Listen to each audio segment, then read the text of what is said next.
নমস্কাৰ। আজি মঙলবাৰ আৰু দিনটো মোৰ বাবে এক প্ৰকাৰ এটা প্ৰাপ্তিৰ দিন আছিল।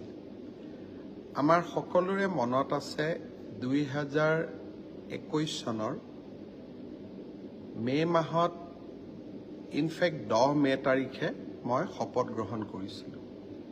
সমগ্ৰ নিৰ্বাচনৰ সময়ছোৱাত মই অসমৰ ৰাইজক আন্তৰিকতাৰে সৈতে প্ৰতিশ্ৰুতি দিছিলোঁ যে বিজেপি চৰকাৰ যদি শাসনলৈ আহে 1 লাখ যুৱক যুৱতীক চৰকাৰী চাকৰি দিম। কোনেও বিশ্বাস কৰা নাছিলে। বিজেপি নিৰ্বাচনত বিজয়ী হ'ল, কোভিড আহিলে, সংকটৰ মাজত থাকিও সেই প্ৰতিশ্ৰুতি মই পাহৰা নাছিলোঁ। এটা সময় হৈছিল যে বিৰোধী পক্ষৰ বিধায়ক, বিশেষ এজন বিধায়কে 1 লাখ চাকৰি আমি দিব নোৱাৰিম বুলি ভাবিয়ে মাজে মাজে এনেকুৱাও কথা কৈছিল যে আমি এতিয়া আন্দোলন কৰিম, 1 লাখ চাকৰি চৰকাৰে কিয় দিয়া নাই।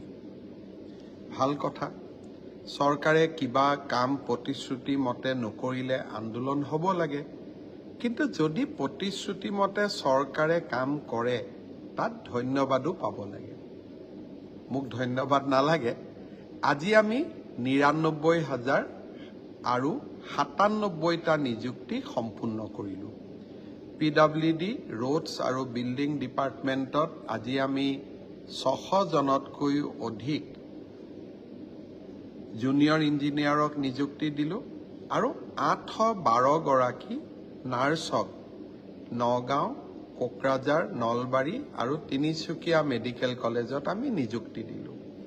চাওঁতে চাওঁতে নিযুক্তি আজি 1 লাখতকৈ 3টা কম।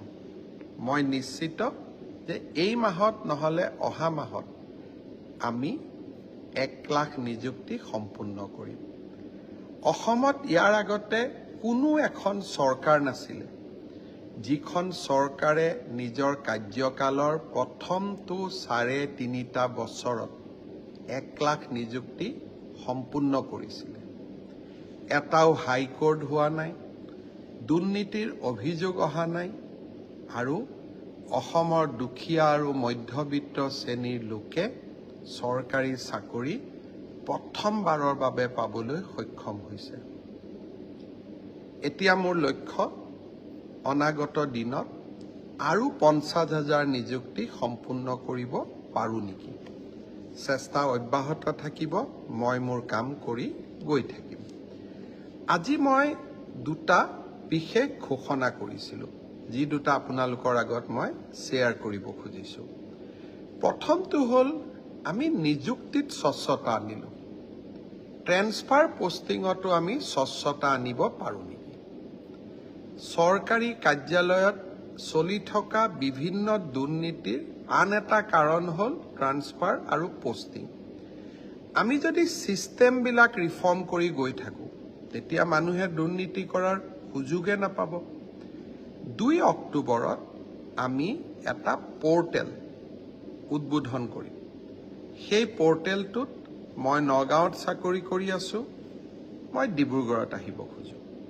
ময়ো ডিব্ৰুগড়ত চাকৰি কৰি আছোঁ, মই নগাঁৱত আহিব খোজোঁ। ইজনে সিজনৰ লগত কথা পাতি মই পৰ্টেলত আমাৰ আবেদন 2খন আপলোড কৰি দিম। পৰ্টেল 365 দিন খোলা থাকিব। প্ৰতি 2 মাহৰ মূৰে মূৰে আমি এই ধৰণৰ আবেদনবিলাক নিষ্পত্তি কৰি আমি ট্ৰান্সফাৰ অৰ্ডাৰ পৰ্টেলটোতে আকৌ তুলি দিম।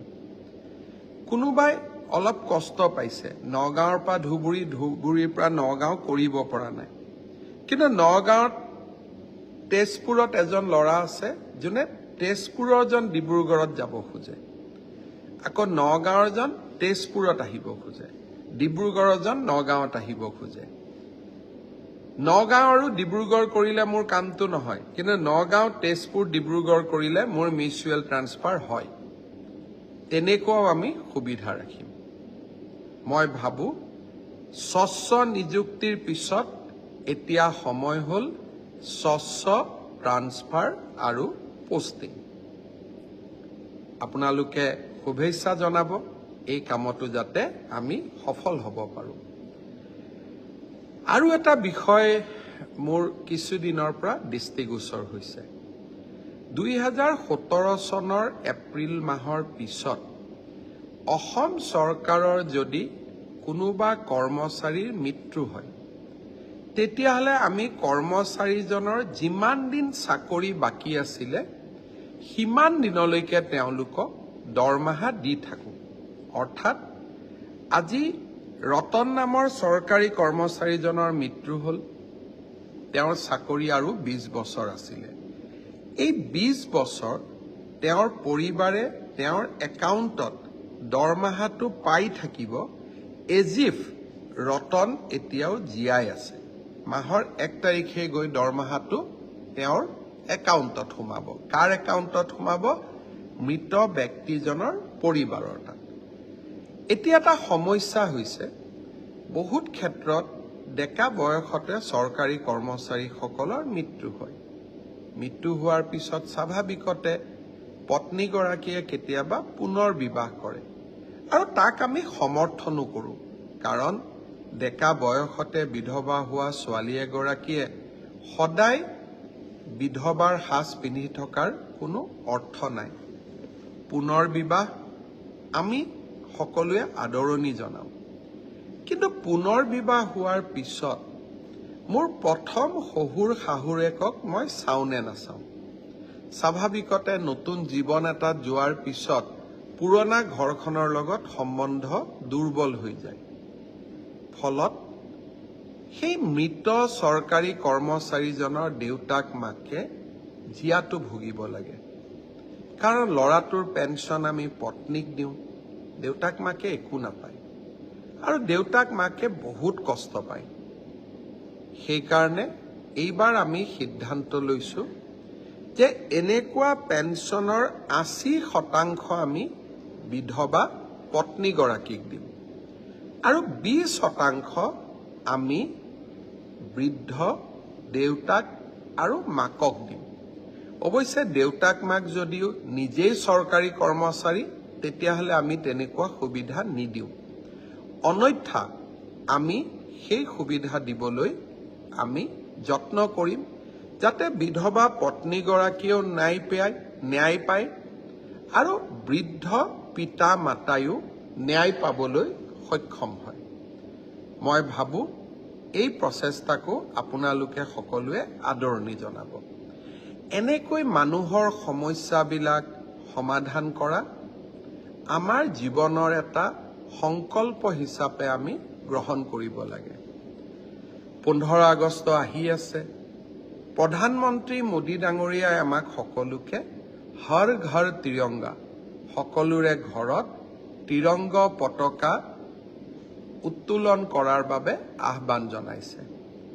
অসমত আমি প্ৰতিবাৰে এই কাৰ্যসূচী সুন্দৰকৈ পালন কৰোঁ। অহাকালি মই হাজোত যাম, প্ৰাক্তন মুখ্যমন্ত্ৰী বিষ্ণুৰাম মেধিৰ এটা প্ৰতিমূৰ্তি উদ্বোধনৰ কাৰণে, আৰু হাজোতেই